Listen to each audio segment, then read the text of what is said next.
Hey, what's up everybody? Welcome to today's edition of Dabbin in the Cabin. So, actually, this is going to start off season number 2. So we did take a little bit of a break, and but now we're back. So, first of all, we're going to start off with a nice little dab here from the Rogue Raven guys.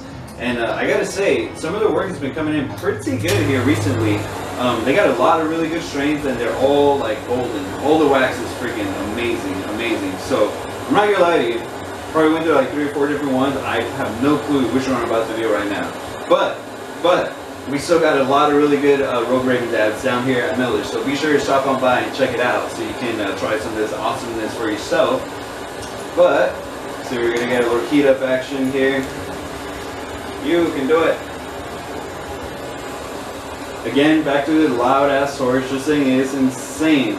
But it is really good though, so it kind of works out. Alrighty. Cheers.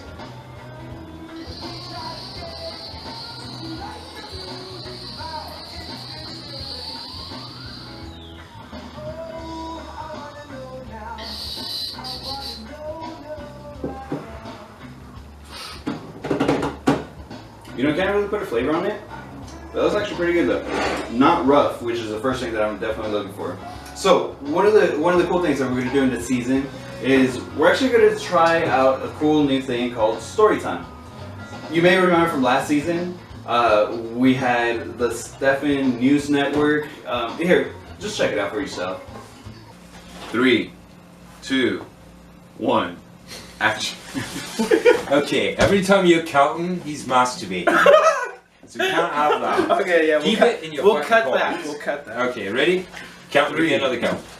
3, 2, 1, go. Hi, I'm Stefan and welcome to Miller's Broadcasting, where we're going to talk about the news. Today, Montesano's post office was held hostage by someone who didn't receive their mail. Montesano girls team got pregnant. That's the entire team. And the rest of this is in Korean, man. Bullshit. I bought this at a fucking paper box in town, Stefan. Read the fucking news.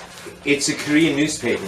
Stefan, if I have to do another fucking take of this, man, I swear to God! This is a Korean fucking newspaper. Look. None of these people are over 5 feet tall. So it's fucking Korean. Read it anyway, Stefan. Read what? How am I supposed to read Korean? Look.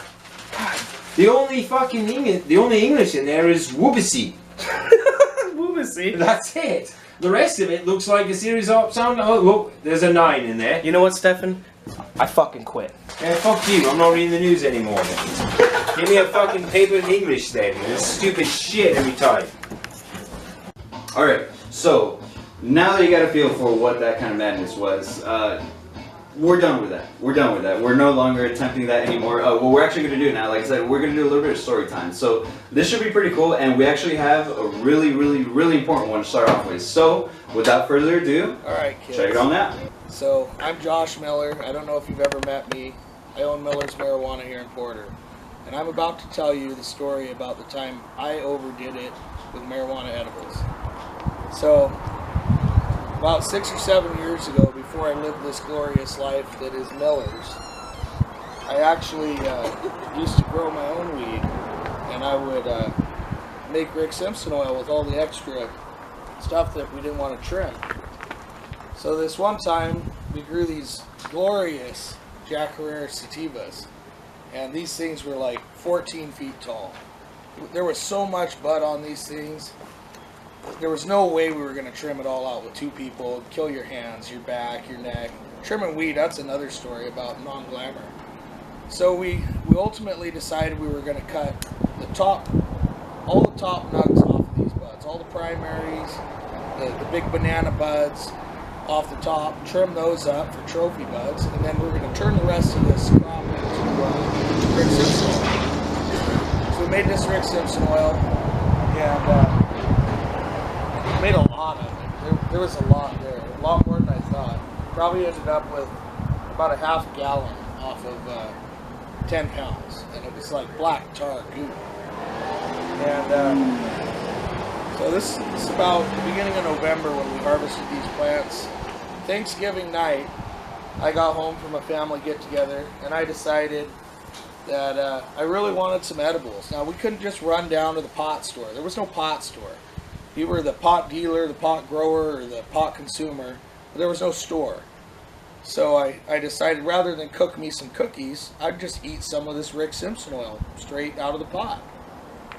So I take a pill capsule, because the stuff tastes horrible, by the way, and I filled this pill capsule all the way to the top with this Rick Simpson oil. And I ate it. And about maybe an hour later, I started to feel a little buzz off it. I was thinking, wow, this is really cool. You know, this is way better than eating a cookie. And it started to intensify to the point where after about an hour of the onset of the high, I thought I was peaking. I thought I was as high as I could get. I went and I laid down on my bed because everything was overstimulating. Every sense in my body was saying, okay, the TV is too much. You can't handle this. The going to sleep is not an option. Your brain is way too active. So after I curled up in my bed like a little baby, crying to my wife that I thought I was probably going to die, but to keep reminding me that I just took way too much weed and I wasn't going to die. So this is going on for 2-3 hours. I'm laying there, I'm sweating, I feel like I'm having a heart attack. I can't go to sleep. I cannot fall asleep. I can't watch the TV. I can't carry on a conversation. I start imagining that I'm having conversations with these aliens, and they're telling us that we're all basically going to be harvested. The human population has gotten to this level where now the aliens are going to come down and they're going to harvest us all up like cattle, like these steaks here on the grill. And they have this conspiracy with the leaders of our government that they're all going to be safe. They're going to go into their little doomsday bunkers and they're not going to get eaten. But all of us working folks and everybody in the big cities and all these big herds of people are going to get eaten like cattle. And I'm freaking out. I'm not a religious person by any stretch of the imagination. I grew up in a church. Can't really stand and listen to someone tell me how to be a good person. So at this point, I'm freaking out so bad, I'm basically begging God to let me live. I don't even know if I believe in God, but fuck, if there's a God, I want him to save my ass right now. So this goes on for about, 6 hours. I'm freaking out. I like thinking I'm going to die. And that starts to peter off. And I drink some orange juice, which is, the citrus is supposed to help break up the THC. Nothing works that great. The moral of the story, I guess, basically is, at the end of the 6-hour ride, I was fine. I went to sleep, woke up the next day with a little bit of a headache. But the moral of the story is, you can eat too many edibles and have a freak-out session that maybe might make you have some life epiphanies and change the way that you act towards other human beings, or it might give you a paranoia complex. I survived all right. I don't really think the aliens are going to come down and grill us all up like these steaks, but just be careful. Work your way up, and if you ever get to the point where you think that you're invincible and you can eat as much marijuana as you want, you might find yourself telling one of these stories to some poor kids that are 22 years old and have barely dabbled in marijuana like the rest of us have. So that's all I got. Have a good night. About to eat these steaks. Right? Dude, that's a really, really crazy story. Fucking aliens, got a little religious shit. Dude, yeah, crazy, crazy shit. So, hey, you know what? By the way, we do actually happen to have RSO right here at Miller's, so be sure to stop on by and check it out if you might want to have a little fun with something like that. Not saying you'll get there, but I mean, hey, you might. So anyway, this has concluded our episode of Dabbin and Cabin. Thank you for tuning in today, and be sure to check out the rest of season 2. Hopefully we're going to have a couple more stories with everybody in there, so we'll see you out here.